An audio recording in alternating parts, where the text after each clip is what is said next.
Hi Aries! Welcome po sa ating channel. At ito yung daily kabay tarot reading for February 4, 2025. Please be reminded kung naka-resonate kayo, comment down. Kung hindi kayo naka-resonate, ibigay niyo po sa iba kasi channel reading po ito. This is for you Aries ngayong February 4, 2025.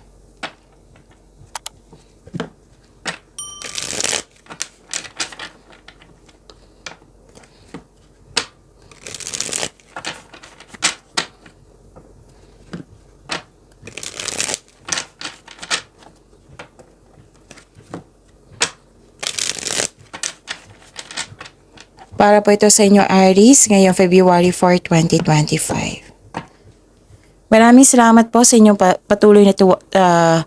maraming salamat po sa inyong patuloy na suporta at maraming salamat din po sa mga hindi nag-skip ng ads. Gamitin ang reading na ito bilang gabay lamang sa mga hindi pa nag-subscribe. Subscribe na po kayo at click bell notification para malaman nyo na may bago tayong video.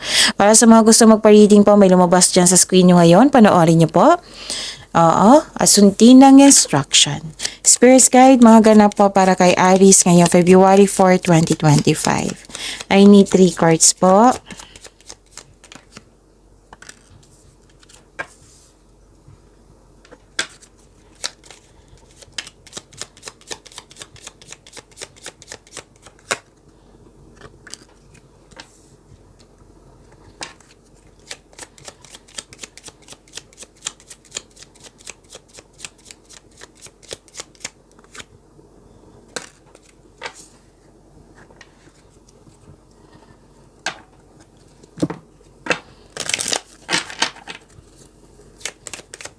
Spirit Guide, mga mensahe pa para kay Aries ngayong February 4, 2025.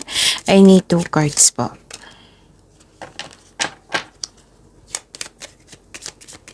Okay. Aries, ngayong February 4, 2025, nag-overthink kayo. You should stop overthinking kasi hindi ito nakakabuti sa iyo. Nakaka-drain niya ng energy. So, you should stop overthinking. Okay, bigyan ng solusyon kung paulit-ulit na lang. Kung hindi pa kayang bigyan ng solusyon, then change the channel. Gawin niyo po yung time for reflection and mindfulness skills. Makakatulong yan sa pag-stop ng overthinking. Nahirapan kayo dito, nagkaroon ng hardship, nagkaroon ng guilt, you felt sorry, nagkaroon ng sacrifice. Pwede din nahihirapan kayo sa paggawa ng desisyon. May new beginning dito. Don't worry. May new beginning dito. Pwedeng kakasimula mo lang sa connection sa isang tao, sa isang bagay. Pwede din kakasimula sa trabaho or sa relasyon. Nakikita ko dito na hired kayo as yung kahit walang experience. Nakikita ko rin dito na may humingi ng attention sa inyo. Pwedeng inner child nyo to or literal na bata. May concern kayo sa immature na tao. So, yun, tamang-tama to sa nag-clarify siya dito sa 3 cards mo. The time is right to release old patterns. I-release mo na yung mga paulit-ulit na lang nangyari sa inyo. Kailangan nyong bigyan ng solusyon yan. So, you're ready to embrace changes. Okay? So, this is ending with new beginning. Kailangan lang ng willingness to move forward. And let go, puro let go to. Let go of convention and follow your own unique path. You have to let it go, okay? Puro let go to Spirits Guide, ano po yung energy ni Aries ngayong February 4, 2025? I need 2 cards.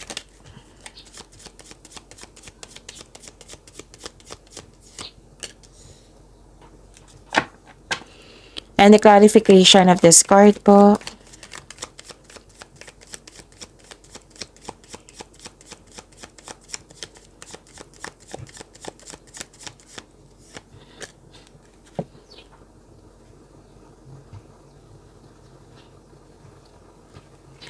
Okay. Kung may narinig kayo or may nakita kayong repeating message, meaning to say, pinupush ng cards niyo yan kasi ang ilan sa inyo hindi pa binigyan ng atensyon. Na kung maaari din po, bigyan niyo po ng solusyon at aksyon. Remember, Remember Aries, at the end of the day, alam mo na ikaw lang taong may kakayahan at responsable na gumawa ng sarili mong katotohanan at kinabukasan. Para sa mga naghahanap po sa monthly kabay tarot reading nyo sa February po, uploaded noong January 28, 29, 30. Hanapin nyo po sa channel natin, scroll down nyo lang po hanggang sa makita nyo po. Panoorin nyo po kung gusto nyo po. Okay? Kasi maraming nagtanong sa comment section. Okay.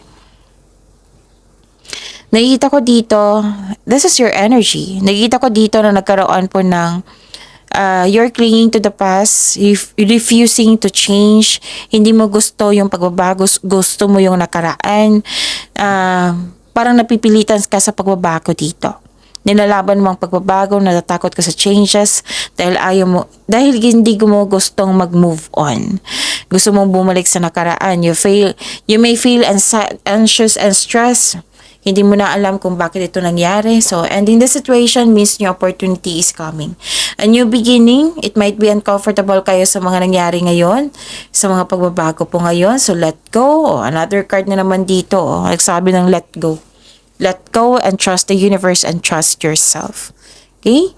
So, that is a repeating message. Pinupush talaga ng cards nyo po. And guarded na kayo dito. Ayaw mo nang masaktan. Pinaprotektahan mo ang sarili mo na ayaw mo na talaga masaktan. Kumbaga, na-learn nyo talaga sa nakaraan na ayaw nyo nang masaktan. Kumbaga, guarded ka. Kalma ka pero nakikinig ka sa iyong paligid. Balansa din sa choices ng buhay. Nag-iisip ka bago ka maggawa ng desisyon para hindi na maulit yung pagkakamali mo dati.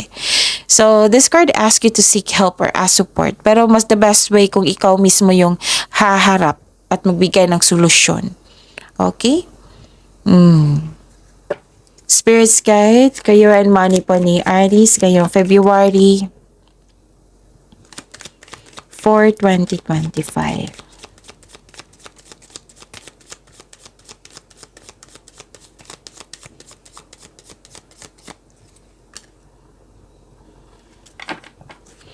And the clarification of this card po.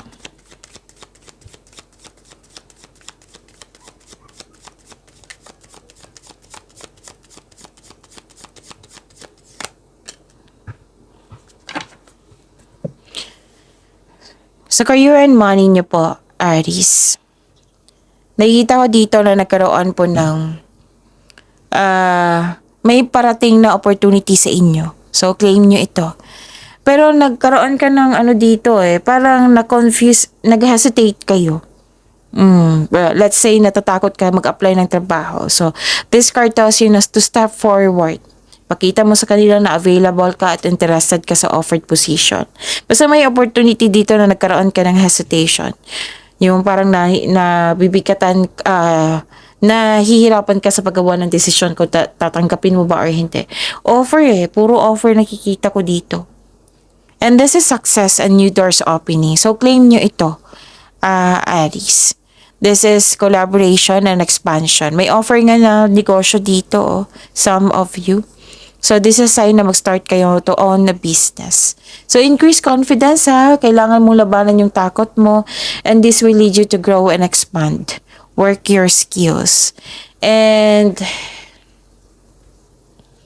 nakikita ko dito na nagkaroon po ng parang you felt trapped.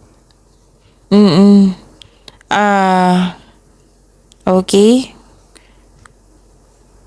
Okay. So, dalawang card na po nagsabi dito, nag-clarify dito siya sa oracle cards na nag-aalangan kayong umalis sa posisyon nyo. Kasi maganda yung posisyon mo dyan status nyo sa inyong career and money.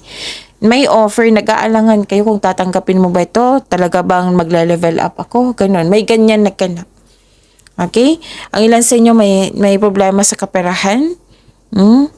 So, pwede din ang ilan sa inyo nagtatrabaho kayo sa isang kumpanya na hindi mo gusto, nawawalan ka ng pag-asa. Ito nga, may offer nga para sa inyo Para mawala yun ng hesitation, sikapin nyo mawala yung takot. Kailangan talaga magkaroon ka ng confidence. Okay? So, this card tells you na humingi ka kay God. Again, humingi ka ng guide kay God para mapalaya mo sarili mo mula sa takot na nararamdaman mo. Spirit Guide, Love Life, Self-Love, Partnership, and Romance ni Aries ngayong February 10, 2025. Maraming salamat po sa patuloy na tiwala at suporta sa ating channel at maraming salamat din po sa mga hindi nag-skip ng ads. The clarification of this card po. Butit lumabas to. Oo, kasi na-overcome mo na yung mga challenges. Nakita ko dito. You have strength niya eh. Bumalik yung confidence mo. Para sa mga single, have a confidence at labas din kayo sa comfort zone mo upang sa gayo you have a chance to meet new people. Para sa mga may relasyon sa buhay mag-asawa, share your opinion o problema sa inyong partner para alam din niya. Oo, at magkaroon kayo ng adjustment din para magkaayos po. Okay? And marami kayong ginagawa din dito. Lahat kayo nagmanifest, single ka man, may relasyon sa buhay mag-asawa, nagmanifest kayo ng wonderful relationship. Your manifest will be granted soon, so pay attention to balance your emotion with your thoughts while remaining grounded and passionate para ma-attract mo yung green flag na tao. Okay, so pagyamanin niyo po yung blessings na binigay sa inyo, Aries. See you tomorrow. Please like, subscribe, and click the button for notification para updated po kayo sa daily tarot reading natin. Maraming salamat po.